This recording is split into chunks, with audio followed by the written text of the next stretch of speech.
ভোরের পাতা বার্তাকক্ষ লাইভে আপনাদের স্বাগত। দর্শক, সকালের কিছু উল্লেখযোগ্য খবর নিয়ে আপনাদের সাথে আছি আমি তাসনভা ঐশী এবং আমার সাথে রয়েছেন আমাদের ক্রাইম রিপোর্টার নুরুল ইসলাম। স্বরাষ্ট্রে নেই এম সাখাওয়াত, উপদেষ্টার দায়িত্বে বড় পরিবর্তন। নুরুল ইসলাম, আপনি একটু বিস্তারিত জানাবেন আমাদেরকে। অবশ্যই আপনারা দেখেছেন যে বড় রদবদল হয়েছে আমাদের তত্ত্বাবধায়ক যে সরকার, অন্তর্বর্তীকালীন যে সরকার, সেই সরকারে আমরা দেখেছি যে যিনি আকর্ষণ ছিলেন সাখাওয়াত হোসেন, স্বরাষ্ট্র মন্ত্রণালয়ে ওনার দায়িত্বে ছিলেন, ওনাকে সরিয়ে দেওয়া হয়েছে, ওনাকে পাট বস্ত্র মন্ত্রণালয়ে দেওয়া হয়েছে। আসলে কি কারণে তাকে সরানো হয়েছে সেটা ব্যাখ্যা আমরা পাইনি। যতটুকু জানতে পেরেছি যে আমরা নতুন 4 জন উপদেষ্টার শপথ দেখেছি আমরা, এবং বড় পরিবর্তন আনা হয়েছে। নতুন শপথ নেওয়া যেই উপদেষ্টাগণ রয়েছেন তার মধ্যে ওয়াহিদুদ্দিন মাহমুদকে দেওয়া হয়েছে পরিকল্পনা এবং শিক্ষা মন্ত্রণালয়।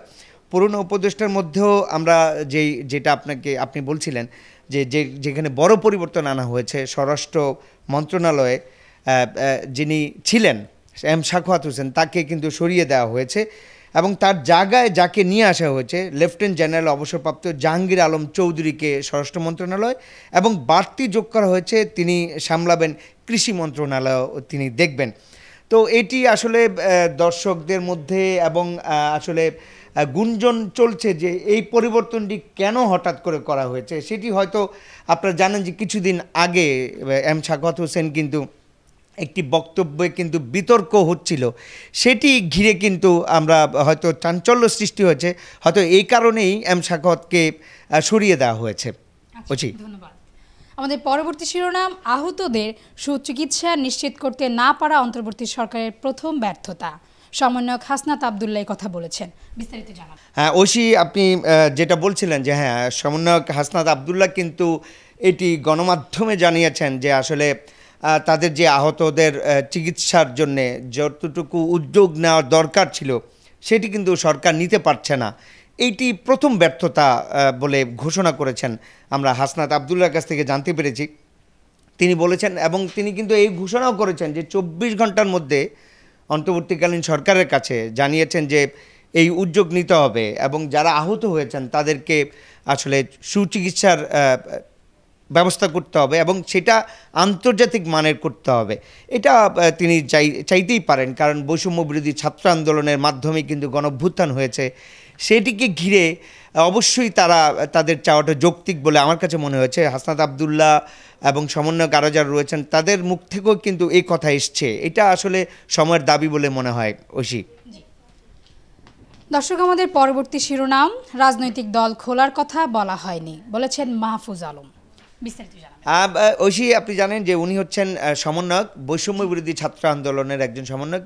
রাইটার্সের একটি সংবাদে এসছে যে নতুন রাজনৈতিক দল করছে বৈষম্য বিরোধী ছাত্র আন্দোলন, সেটা 1 মাসের মধ্যেই জানা যাবে।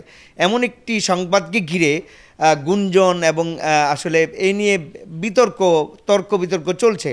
সেইটারই আসলে খোলাসা করলেন সমন্বয়ক মাহফুজ আলম।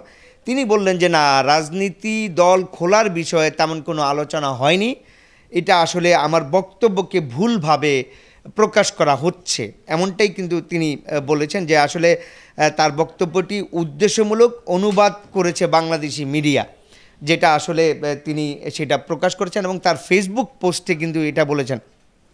এবং আরও একটি আমরা দেখেছি, নাহিদ ইসলাম, সেও কিন্তু জানিয়েছে যে আসলে তারা রাজনৈতিক দল খোলার বিষয়ে এখনই তারা কোনো সিদ্ধান্তে পৌঁছেছেন না, এমনটাই জানিয়েছেন, যেটারই আসলে ফলস্বরূপ হিসেবে আমরা আসলে গণমাধ্যমে দেখেছি। এবং আমরা সেটা আপনাদের সামনেও বলতে চাই যে আসলে বৈষম্য বিরোধী ছাত্র আন্দোলন তারা এই প্ল্যাটফর্ম নিয়ে কাজ করতে চাইছে এখন পর্যন্ত, এবং তারা কিন্তু আপনারা জানেন যে তাদের 2 জন উপদেষ্টা রয়েছেন এবার অন্তর্বর্তীকালীন সরকারে, এবং আরও যারা রয়েছেন তাদের মধ্যে সার্জিস আলম রয়েছেন, তারপরে হাসনাত আবদুল্লাহ রয়েছেন, মাহফুজ আলম রয়েছেন, তারা কিন্তু কাজ করছেন তাদের গতিতেই। ধন্যবাদ আপনাকে। আমাদের পরবর্তী যে আকর্ষণীয় সংবাদ শিরোনামটি রয়েছে সেটা, পাগলা মসজিদের দান বাক্সে এবার 28 বস্তা টাকা, বিস্তারিত জানাবেন। হ্যাঁ অবশ্যই ঐশী, পাগলা মসজিদ এটি খুবই নামকরণ করা হয় এই মসজিদটি নিয়ে। আসলে আমি আপনাকে একটু জানিয়ে রাখি, আমার কাছে একটি রেকর্ড আছে। গতবার যখন দান বক্স খোলা হয়েছিল সেখানে 7,78,67,537 টাকা পাওয়া গিয়েছে। এবার কি আরও বেশি পাওয়া যাবে কি না সেটা আমাদেরকে অপেক্ষা থাকতে হবে। আমরা যতটুকু খবর পেয়েছি পাগলা মসজিদে দান বক্সে এবারও 28 বস্তা আসলে টাকা পাওয়া গিয়েছে। অনেক টাকা দেয় মানুষ, সেটি কিন্তু আসলে কিশোরগঞ্জের শহরের নরসুন্দা নদীর তীরে অবস্থিত ঐতিহাসিক পাগলা মসজিদের এটি হচ্ছে বিষয়।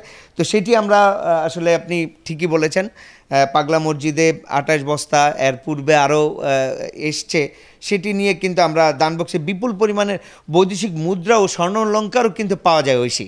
জি, ধন্যবাদ আপনাকে। আমাদের সর্বশেষ সংবাদ শিরোনামটি, যুক্তরাজ্যে শেখ হাসিনার আশ্রয়ের বিষয়ে যা বললেন রূপা হক, বিস্তারিত জানাবেন। অবশ্যই আপনি জানেন যে শেখ হাসিনা কিন্তু গণ অভ্যুত্থান যে ঘটেছে 5ই আগস্ট, সেই দিন শেখ হাসিনা আসলে একটি হেলিকপ্টারে করে কিন্তু পালিয়ে যায় ভারতে। তো তারপরেই জল্পনা কল্পনা শুরু হয় যে তিনি কোন দেশে আশ্রয় নেবেন, রাজনৈতিক আশ্রয় নেবেন, পশ্চিমা কান্ট্রিতে যাবেন না কোথায় যাবেন, এ নিয়ে কিন্তু ব্যাপক কথা হচ্ছে। তো এই নিয়ে আমরা দেখেছি যে তিনি যুক্তরাজ্যে যাওয়ার কথা কিন্তু এসছে, কিন্তু সেখান থেকে সেখানকার একজন রূপা হক, তিনি আসলে পার্লামেন্টে রয়েছেন, যুক্তরাজ্যের পার্লামেন্টে রয়েছেন, তিনি কিন্তু একটি বার্তা দিয়েছেন। বার্তাটি এইরকম যে যুক্তরাজ্যের রাজনৈতিক আশ্রয় গ্রহণের সম্ভাবনা নিয়ে গুঞ্জনের মধ্যে দেশটির ব্রিটিশ বাংলাদেশি সংসদ সদস্য রূপা হক বলেছেন তার সরকারের এমন কোনো সিদ্ধান্ত নেওয়া সমীচীন হবে না, এমনটাই জানিয়েছেন। আসলে এ নিয়ে কিন্তু কথা হচ্ছে যে যুক্তরাজ্য কি তিনি যেতে পারেন কিনা। এখন পর্যন্ত হয়তো কথাবার্তা চলছে, ভিতরের অভ্যন্তরীণ কথা, তো সব কথা তো আসলে গণমাধ্যমে আসেও না, যতটুকু আসে ততটুকু কিন্তু আমরা আসলে প্রকাশ করতে পারি। তবে শেখ হাসিনা এখন পর্যন্ত ভারতে রয়েছেন, কোথায় তিনি যাবেন শেষ মুহূর্তে সেটি কিন্তু আসলে সময় বলে দেবে। আমরা হয়তো সেটি জানলে আপনাদেরকে আমরা জানিয়ে দিব। নুরুল ইসলাম খান, আপনাকে অসংখ্য ধন্যবাদ। আমাদের সর্বশেষ শিরোনাম দিয়ে আমরা আজকের সংবাদ বিশ্লেষণ পর্ব শেষ করেছি। দর্শক, ধন্যবাদ আমাদের সাথে থাকার জন্য।